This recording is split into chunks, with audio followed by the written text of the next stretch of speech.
porque no es... Jorge, querido, Hola, ¿cómo va? Uy, mirá quién volvió. Volvió una noche. Recapacitaste. No podía, la verdad. Así me gusta. Me di cuenta que no podía estar afuera. No podía. Y sí, claro, obvio. Un poco de responsabilidad, ¿viste? Acabas de llegar y te rajás a la mierda. No puede ser. Sí. Tenés que hacer un poco de banco. Bueno, Después, por eso. hacete la estrella en No, 10 años, no, ponele. si yo no me hago la estrella.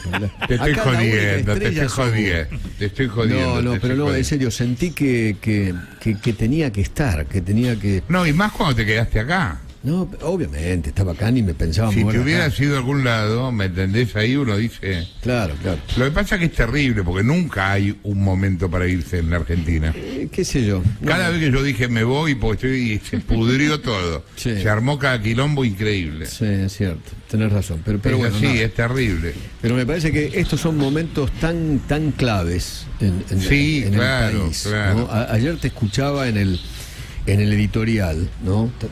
Sí. Un editorial muy fuerte, pero la verdad tan verdadero, ¿no? Porque yo creo que la gran pregunta en la Argentina es, ¿esto aguanta 15 meses así? Y bueno, estamos todos así, pero el propio gobierno está así, ¿eh? Totalmente. No Acá es que somos nosotros, digamos, acá ellos mismos lo dicen. Acá la gran golpista se llama Cristina Fernández de Kirchner. Sí, bueno, claro, No es ni el claro. campo, ni los silobolsa, Sí, pero ni el ojo, dólar. es golpe, pero hasta llegar al borde, ¿eh?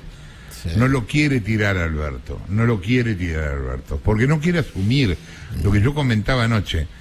Cristina cree, ingenuamente realmente, que se puede despegar de este gobierno, y no quiere tirarlo, porque imagínate asumir este quilombo por 1 año y medio. Se quema para siempre.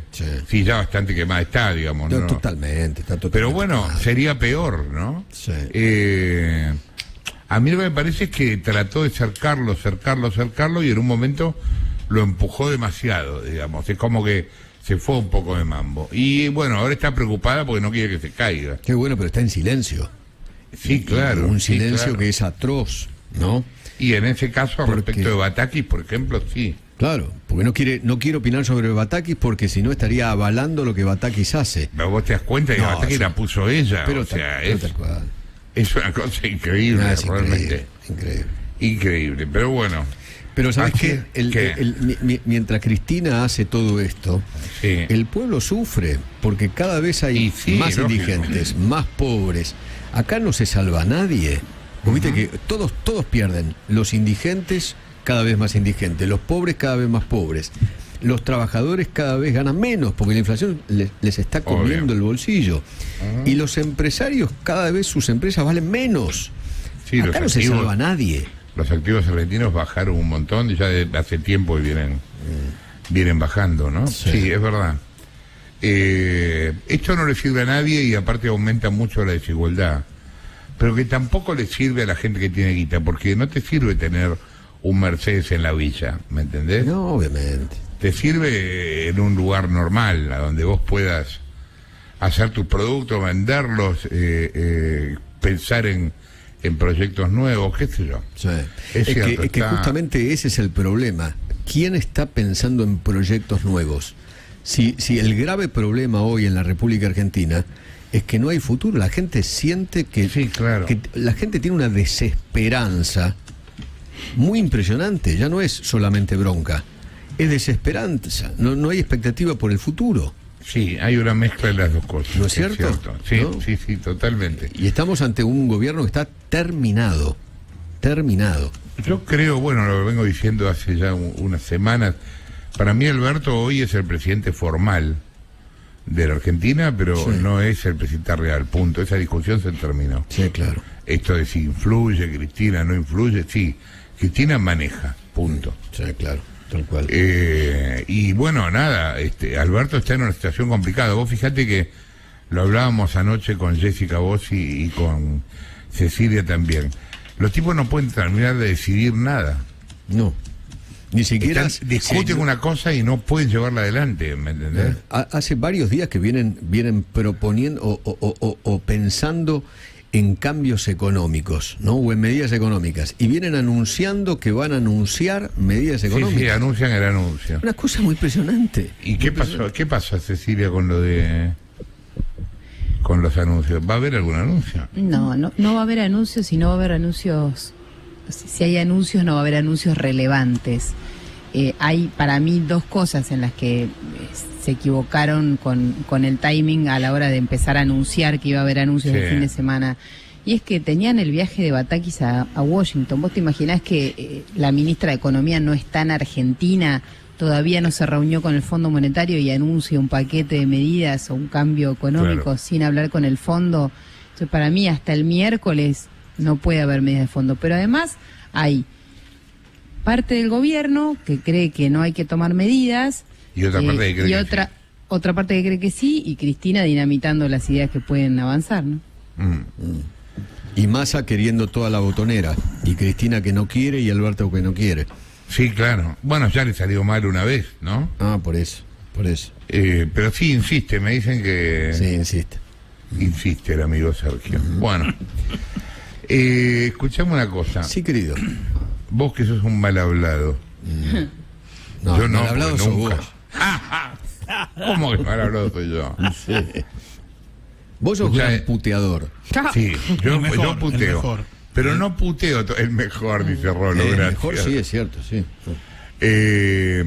No puteo todo el tiempo, puteo cada tanto. ¿Cuál es tu puteada favorita? No sé. Tu No sé. Es un hijo de remil puta. Ese es Eve. Yo te digo que en el chart yo creo que Eve me gana. Sí. Rolo, Eve es mejor. Eve es mejor. Cabeza a que la cabeza Nata. está. Están ahí, cabeza a cabeza, Metete en el orto la declaración. Metete en el orto, dijo. Me encanta la palabra orto. Me encanta. Porque Tiene un uso de la R al putear, claro, Eve, claro. que... Y es que muy eso, el efectivo. énfasis en la puteada. La clave, El uso de la R es... La clave en la palabra orto está en la R. Sí, claro. Y un hijo de remil también. Sí. Remil. Sí. Bueno, escuchá una cosa. Hay un escritor, historiador, docente, que fue profesor de análisis del discurso en la UBA. ¿Y análisis de la puteada también? Y también de análisis de la puteada. Mira, hizo un libro, Charlie López se llama, es @Charlie López OK en Instagram, que se llama Somos lo que decimos.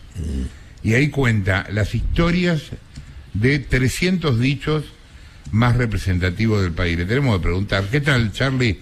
¿Cómo estás? Acá Feynman y la Nata. Buen día. ¿Qué tal, Jorge, Eduardo? ¿Cómo Hola, andan? buen día. Bueno, escuché, te voy a preguntar derecho, porque es lo interesante de este asunto. Decime de dónde viene boludo y pelotudo. Claro, boludo y pelotudo, qué lindas palabras, tan... ¿Cómo no? Hermosas. Tan coloquiales. Para romper el hielo. Ustedes saben que es muy difícil para un extranjero saber cuándo hay que usarlas, porque uno Claro. De pronto se encuentra con alguien y le dice, ¿qué hace, boludo? ¿Cuánto hace que no te veo? Y también le dice lo mismo al que se le cruza, por ejemplo, en una avenida, boludo, no sabes por Claro. dónde vas. La palabra esta, en su momento, en el Congreso de 2013 de la Lengua en Panamá, Juan Gelman la eligió como la palabra que mejor, boludo, ¿no?, representaba a los argentinos. Ahora, hay varias teorías sobre el origen. La primera, en realidad todas se juntan para que esta palabra sea tan popular. Primero, que en todos los idiomas, o en muchos idiomas, se tildó de idiotas o tontos a los hombres con testículos grandes. Por ejemplo, coglione en italiano, huevón en muchos países de Latinoamérica, y la usan igual que boludo.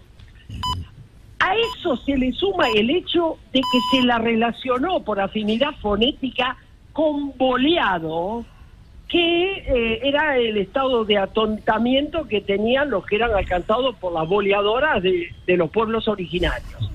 Pero hay una teoría muy interesante y muy bien documentada que dice que se llamaban pelotudos y boludos. Y ahí, como están diciendo ustedes, la palabra pelotudo, que explota en la P, pelotudo, porque ahí uno se descarga. ¿Ustedes se dieron cuenta que las palabras, el que maneja un poquito inglés, cuando dice shit, ahí se descargó? Orto, claro, si la R está tan sonante. Me encanta, esa R me encanta. Evidentemente la palabra, por eso cuando el negro Fontana Rosa en el Congreso de la Lengua de Rosario dijo que la revolución cubana había fallado por la forma que ellos decían mielda, claro, le faltaba la R del medio, que era lo que le daba fuerza. Ahora, el tema es así, se llamaban pelotudos y boludos a los gauchos que durante la guerra de la independencia mataban españoles con piedras y boleadoras. Claro. En la primera línea iban los que llevaban grandes piedras con las que le pegaban a los caballos en el pecho, los derribaban y después venían los lanceros y los pinchaban. Los de las piedras eran los pelotudos. Y luego venían los boludos, que eran los que tenían las boleadoras. Y con eso también terminaban la tarea, una vez que los tipos estaban en pie. Y la palabra toma tanta fuerza, que hoy, esa igual que quilombo, son palabras que deben estar incluidas, porque cuando vos hablas de quilombo, estás hablando de asentamientos en el antiguo Brasil, en la época de la colonia, que de esclavos que se escapaban y de las plantaciones de los portugueses, y bueno, tenían sus propios lugares para estar, donde no había gran orden, y evidentemente eso era un quilombo. Y luego la traen a Buenos Aires, a los prostíbulos donde trabajaban mujeres de origen africano. Y ahí la palabra también, uno no puede definir en corto lo que significa quilombo, porque el quilombo es el desorden, el quilombo es el tránsito, el quilombo es tantas cosas.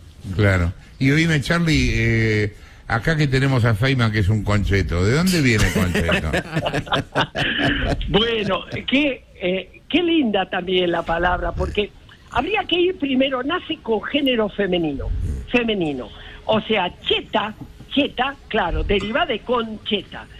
Y la teoría más documentada dice que esta palabra aparece en los años 70 para identificar a las estudiantes del Nacional Buenos Aires.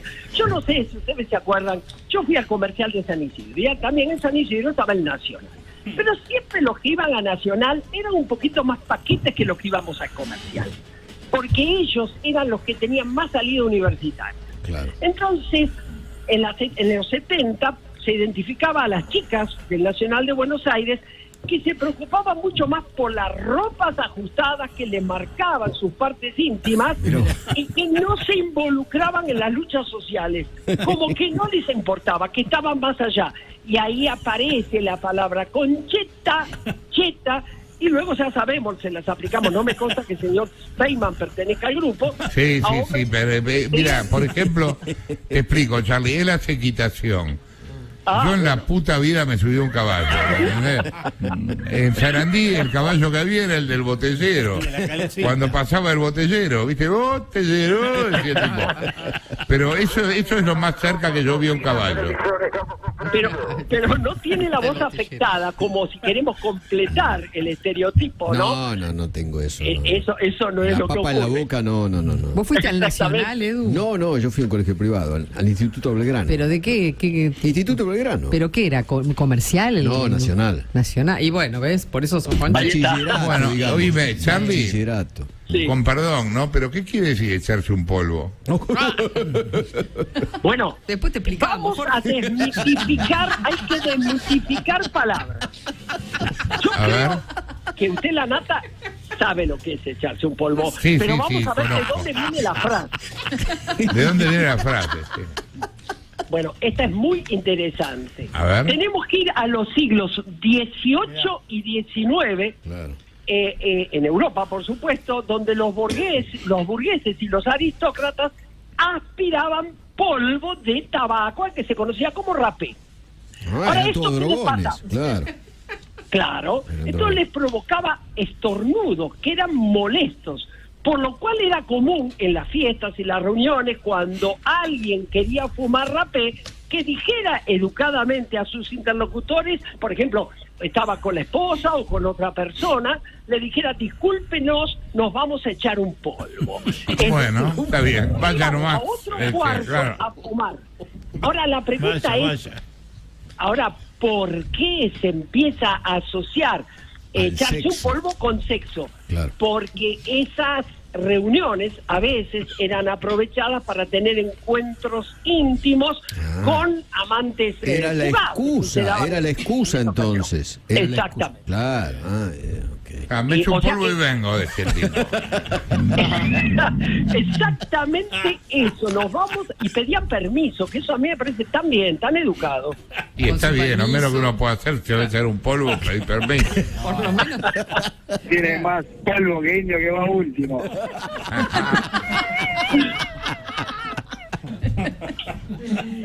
Sí. Bueno. Ay, Con Dios. su permiso. Claro. Adelante. Y ojo, Sí, sí. que yo quiero desmitificar, si se puede, al viejo verde. Al viejo. A ver, Yo- ¿por qué? ¿Por qué? Sí, yo lo quiero desmitificar al viejo verde porque en el siglo I antes de Cristo, por supuesto, había viejos verdes. Virgilio en la Eneida habla del viejo verde, pero no de manera peyorativa, porque lo del viejo verde en esa época, un siglo antes de Cristo, era un hombre entrado en años que gozaba de buena salud y energía. Y ese verde venía del latín viridis, que era sinónimo de vigor. En consecuencia, un viejo verde era un viejo en buenas condiciones, vigoroso, y bueno, a partir del siglo XVIII es cuando se le empieza a utilizar la palabra para desaprobar las conductas lujuriosas de hombres entrados en grande. años. Pero viejo. Cada uno puede ser verde, depende de, digamos, en qué sentido. Bueno, si es vigoroso está bien que sea verde, como una rama que está creciendo. Claro. Y oíme, Charlie, ¿de dónde viene la verdad de la milanesa? Bueno, la verdad de la milanesa es re interesante la frase, porque uno es como para ratificar una verdad, o más que para ratificar, decir, mira, digas lo que digas, la verdad de la milanesa es tal. Bueno, se han disputado el origen de la milanesa gran cantidad de gente, gran cantidad de países, vamos a decir. Ahí hay una gran polémica. La historia, por ejemplo, un libro llamado La historia de Milán, obviamente dice que la milanesa es de origen italiano o milanés, pero también los austríacos la reclaman. No, un austríaco no nunca puede haber existe. hecho una milanesa. pero en realidad es muy Hacen simple. tortas Sagen los austríacos. El schnitzel. Sí, no, pero tiene ningún tipo El de... schnitzel es de la... Exactamente. Lo tengo acá a Juan Caparrós, que hoy empieza justo a hablar de cocina. Todos los lunes va a estar acá hablando de cocina y conoce mucho. El Bueno, schnitzel ahí está. vienés es lo más parecido a nuestra milanesa. La milanesa, justamente, es muy, muy diferente a la milanesa que nosotros estamos acostumbrados a comer. En cambio, el schnitzel, si vos lo ves, es exactamente igual y la receta es exactamente igual a la milanesa argentina. ¿Y la milanesa cómo es? La milanesa es con hueso, es gruesa, Ahí está, se fríe en correcto. manteca, es totalmente distinta, se come jugosa, es como un bife angosto empanado y frito en manteca. Mira. Y se la llamaba cotoleta a la messinese, porque Mirá. así fueron las primeras milanesas que se hicieron acá. Supuestamente venían de una receta siciliana. Y cuando uno dice la verdad de la milanesa, no se está refiriendo a su origen. Lo que se está refiriendo es que la verdad de la milanesa está dentro, en la carne, cuando le hincas el diente, porque ahí te enterás lo que tiene.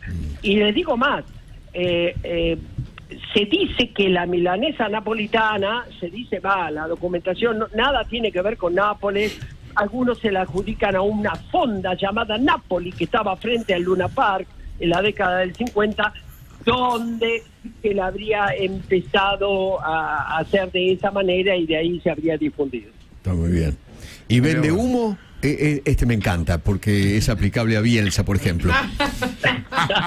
Vende humo. Bueno, esta frase tiene aproximadamente 2000 años y formó parte del derecho romano. Mire usted. El vendehumo se llamaba venditio fumi. El venditio fumi era una figura legal que castigaba el accionar de quien intermediaba o cobraba dinero, vamos a decir así, para conseguir favores de un funcionario público. Un Ahora, coimero, va. Un coimero, Claro. y hubo un señor muy famoso llamado Torino, Vetronio Torino. Ah, yo que conozco a Lázaro andaba- Báez. andaba por las calles de Roma diciendo que él era amigo del emperador. Chapeaba. ¿Para qué pasaba? Que era Aurelio Severo Era un Alejandro. gestor. Claro, sí. Un gestor, decía, usted es artesano, usted afila lanzas, espadas, que esto quiere poner un chiringuito, como le dicen en España. Yo le consigo. Yo se lo consigo. Claro. Cobraba y no conseguía nada. Ahora, ¿qué pasó? Este buen hombre, Marco Aurelio Severo Alejandro, que no era venezolano, sino romano, Sí, claro. ¿qué pasó? Se enteró. Entonces le tendieron una trampa a Vetronio Torino. Lo agarraron infraganti. Y acá viene la cosa. Lo condenaron a muerte, a morir en la hoguera, atado a un palo, pero a cuyo pie ardían leños verdes, de tal manera que muriera por asfixia, o sea, por el humo, y no por acción del fuego. Todo esto es historia. ¿Y qué pasó? Ahí se dijo una frase famosa, que al humo perezca quien humo vende, y de ahí viene la frase que conocemos. De ahí viene vende humo. Mirá. ¿Qué tal? Es buenísima la historia, me encantó. Impresionante. ¿Y Cabecita Negra de dónde salió? Bueno, Cabecita Negra creo que todos lo conocemos, es una frase que de la época de como Perón. que larga la historia, de connotación peyorativa, que se utilizó para describir a la población de pelo negro y tez oscura, descendiente de indígenas y de clase trabajadora. La clase media alta de Buenos Aires la empezó a usar, digamos, a mediados del siglo XX para identificar a la gente del interior que se acercaba de zonas, rurales a Buenos Aires para trabajar en fábricas. Allá por el año 1940. Era clase obrera la que muchos porteños consideraban una suerte de invasión. Las cosas no es simpática decirlo, pero es lo que pasaba. Se instalaron en los suburbios de Buenos Aires y modificaron de alguna manera la composición social. Sí, claro. La popularidad de la frase está relacionada con el uso que se le dio, digamos, que hicieron los sectores antiperonistas para ofenderlo a Perón, que en ese momento era presidente. Lo que se llama Ser cabecita negra, cabeza o negro cabeza, porque así se dice, todas derivan de la expresión original. Claro. Y la expresión, ya sabemos, está relacionada con un pajarito que todos también conocemos. Un pajarito muy bonito que tiene la cabeza negra. Es un pajarito amarillo con cabeza negra y ahí está la relación respecto de lo que les estaba contando. Y Charlie, ¿bajar la caña? Bien, lo veo como monotemático. Sí, claro, el tipo tiene la FIFA. Perdón, qué sé yo. No, a mí me encanta, son las palabras que más me gustan. Mientras usted no tire la chancleta, está todo bien. Son dos viejos verdes al fin y al cabo, ¿eh? Ahí está, pero vigoroso. Sí. En nuestro lunfardo, bajar la caña identifica situaciones en las que se cobra un precio caro. Por ejemplo, el otro día yo fui a comer en un lugar que no voy a decir, me bajaron la caña, me cobraron un montón. Pero también cuando se somete a alguien sexualmente. Y esto está relacionado con castigo, ya sea sexualmente o cobrar caro. Y esto derivan de la práctica de incitar a los bueyes u otros animales a sostener el paso picándolo con una caña que en la punta tenía un aguijón de hierro. Entonces cuando el boyero bajaba la caña, el pobre animalito caminaba más rápido. Y posiblemente, ustedes son muy jóvenes, pero tal vez se acuerden de aquella famosa publicidad de caña Carlos Gardel. Sí. Que fue prohibida inmediatamente, creo que era Bajame la gobierno caña, militar. Carlos. Exactamente. Yo me llamo Carlos, señor Feynman. Y el tema fue así. En un momento determinado aparecía una mujer muy seductora, vestida de negro. La van a encontrar en internet, la publicidad en malas condiciones. Con el ojo Norma Sebrera. Norma Sebrera. Norma Sebrera. Claro, exacto. Había una botella de caña en un estante más o menos alto. Ella le decía a Carlos, que era su pareja, le decía, Carlos, ¿me bajás la caña? Mira. La caña, Carlos. Mira. Ahí está. Ahí la tenemos el audio. Ponele. La caña, Carlos. Ahí está. Me baja la, qué rápido, qué producción que hay ahí, ¿eh? Me baja la caña, Carlos. La propaganda duró 3 días, la vimos todos y no la olvidamos nunca. Sí, tal cual. Impresionante. Impresionante. Y Sí. si ustedes quieren, Sí. si ustedes quieren, porque yo ya la tiré porque a mí me parece tan interesante lo de tirar la chancleta. Ah, a ver, ¿de dónde salió? Pensé que Tirá iba la para otro lado. Mira. Si ustedes No, quieren, qué bruto. No, pero ¿qué es eso? si Dale, ustedes dale. quieren ver ver el diccionario de la RAE, de la Real Academia, que ahora le llaman diccionario de la lengua española, es muy interesante, porque el diccionario aparece como un argentinismo y también típica del Uruguay. Dice, darse súbita e inesperadamente a una conducta más flexible. Así lo Ok. define el diccionario. Pero la frase viene de los burdeles de principios del siglo XX, donde la trabajadora sexual se halló. Yo le voy a contar, no que los haya visto, pero tengo documentación, cómo eran esos burdeles.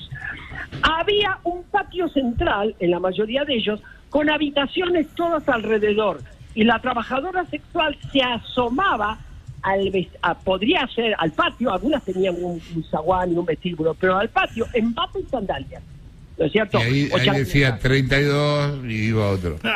Convocaba al siguiente Ah. cliente, y al entrar a la habitación para atenderlo, se tiraba las chancletas frente a la puerta, y eso indicaba que ahí no se podía ingresar porque la mujer mirá. estaba trabajando. Ah. Había tirado las chancletas.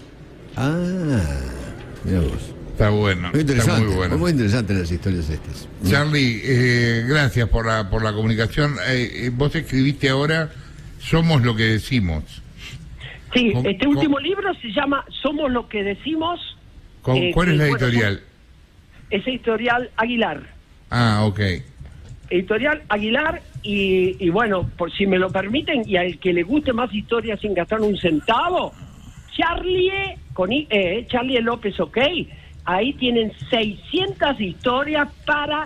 Yo lo que sugiero es que en un asado ustedes fuercen la conversación hacia un dicho. Está muy bien. Y ahí los hacen, Bueno, por y a ver, ejemplo, ahora te pregunto algo que no sé si está o no está en el libro. Un aplauso para el asador, ¿de dónde salió? No, pero esa es autoexplicativa. Un aplauso para el asador es lo que estás diciendo. Lo que yo le voy a aconsejar a los pocos oyentes de este programa Sí. es que en un momento determinado digan, uy, la verdad que me desternillé de la risa. Por supuesto que alguien lo va a corregir. Y cuando lo corrijan, ahí se van a ganar un asado, porque usted va a decir, no, es de estornillarse. No, es de esternillarse. Porque lo que se rompe cuando uno se ríe a mandíbula batiente son las ternillas, el cartílago que une los maxilares, y de ahí Dios. viene la expresión que nosotros Mire usted, usamos. está bien. Es bueno, es. Muy bueno. Está muy bien. Muy bueno, muy bueno. Bueno, un abrazo, gracias por la Muy comunicación. Otro para ustedes, Un muchas abrazo gracias. muy grande. Charlie Chao. López, quien hablaba, autor de Un personaje, Somos además. lo que decimos. ¿Cómo? Un personaje. Sí, personaje total. Sí, Un personaje. Lo aprendimos. sí. Bueno, me encanta verte acá de vuelta, ¿viste? Bueno, finalmente. Me encantó, te extrañaba. Otra además. vez al yugo, yo también. Exactamente. Nos vemos mañana. Mañana te explico qué es el yugo. ¿Eh? Ah, bueno, dale. Chao.